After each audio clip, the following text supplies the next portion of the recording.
ng balita? Alam mo bang napakagaling niya? Kahit napalibutan na ng mga gwardiya sibil, ang buong bahay namin, nagawa niya pa rin makatakas. Talaga? Oo. Ikaw ba yung Senyor Antonio? Pepe, hindi magandang nakikisingit ka sa usapan ng mga matatanda. Pagdasal na lang natin si Kuya kung nasaan man siya ngayon. Hindi ako mapalagay. Hindi ko siya iniisip. Kailan kaya natin siya makikita? Sana man lang mayroong paraan para malaman ko kung ligtas siya.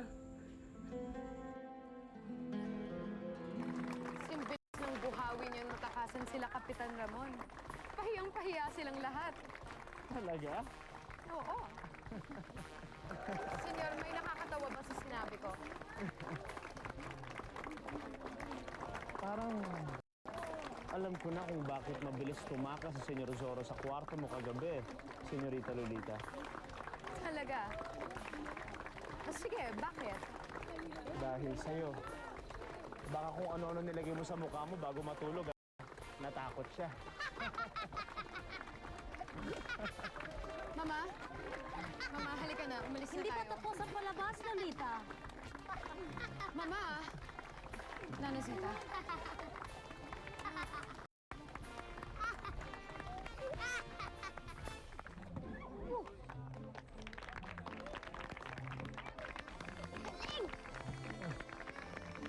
Oh, dito mo? Ang galing! Pepe! Leonardo! Kamusta na kayo? Masayang-masaya kami ni Bernardo na magkakasama na ulit tayo. Ay, siya nga pala. Ang bago ng kaibigan. Si Senyor Antonio. Napakahusay ninyong lahat. Senyor Antonio, ito ang Cerco del Bueno. Senyor Antonio, ito ang alaga namin, ang gintong tigre. Aba, Requiescat in pace, amen. Patnubayan niyo po ang aming kapatid na si Ana at tanggapin niyo po ng kalugod-lugod sa inyong kaharian sa langit. Nomine Patri et Filii et Spiritus Sancti. Amen. Pepito!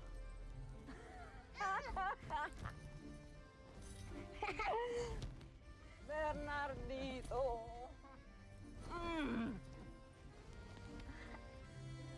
Buenas noches, senyor. Tonyo. Kinagagala ko po kayo makilala. Naging mabuti siyang kaibigan at kasama sa kasta. Ana, babaunin ko ang ating mga kwento. Tahan na, mga senyorita.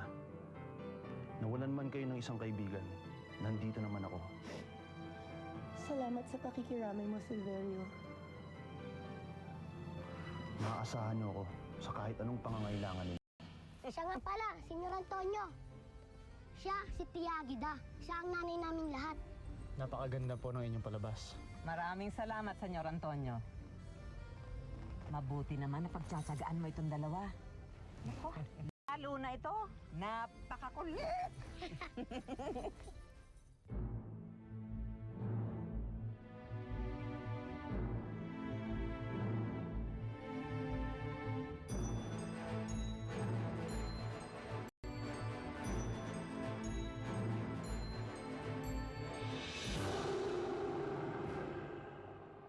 Tiagida! Ang ready si Luz! Sinusumpong niya naman! Napagod sa mahabang biyahe, kaya siguro biglang s**pong. Bernardo, sa kahon, ang latigo ko.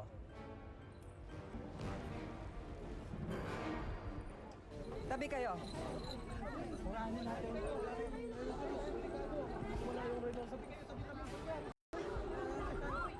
Naku! Mukhang mainit ang rhinoceros!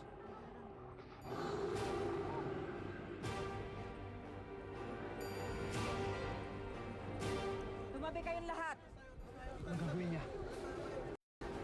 Huwag ka mag-alala. Kabisado ni Tia Agida kung paano lang bigyan si rhinoceros. Buksan ang hawla.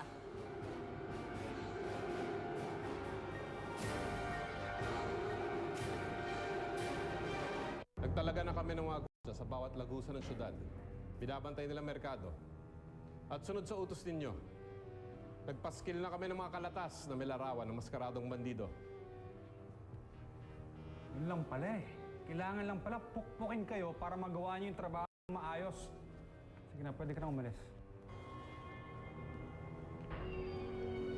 Dapat mayari ang uniforme bago mag-Biyernes, ha? Susunod po, Kapitan.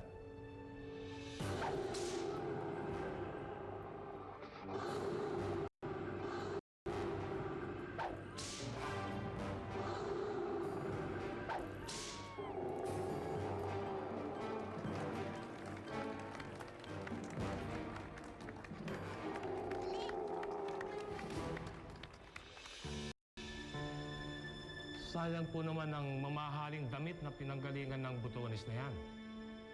Naipagawa niyo na po ba yan, senyor? Bakit mo naman nasabi na galing ito sa isang mamahaling damit? Mamahalin po kasi ito. Nakakamangha po ang ginawa ninyo. Bunga yan ng mahabang panahong pagsasanay. Alam mo ba na nung bata pa si Bernardo, tinuruan ko yan kung paano humawak at gumamit ng lago at ng pagpapaamo ng mga hayop. Kaya pala napakahusay niya magpaamo ng mga hayop.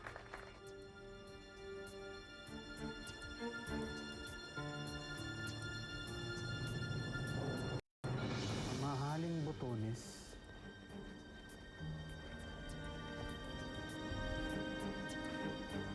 Marunong sumulat.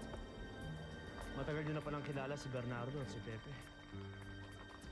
Ako na silbing ina sa dalawang yan. Halos pareho ang kwento ng buhay nila. Pinagmalupitan at pinatay ng mga gwardya sibil ang mga magulang. Kaya ang sirko na ang naging tahanan nila. Bakit po sila umalis sa inyo? Ayokong isipin na umalis sila. Para sa akin, namamasya lang sila sa Angeles.